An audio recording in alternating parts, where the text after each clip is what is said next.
আমি আপনাদের সতর্ক করে দিচ্ছি। পরে বলবেন যে আমি সতর্ক করিনি, আমি আপনাদের সতর্ক করে দিচ্ছি।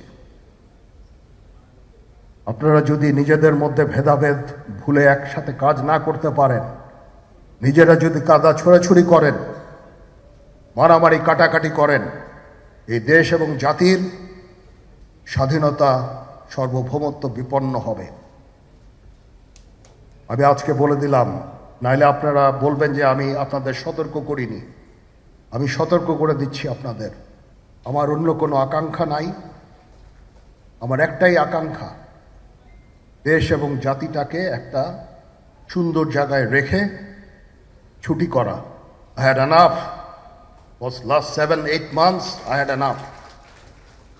আমি চাই দেশ এবং জাতিকে একটা সুন্দর জায়গায় রেখে আমরা সেনানিবাসে ফেরত আসবো।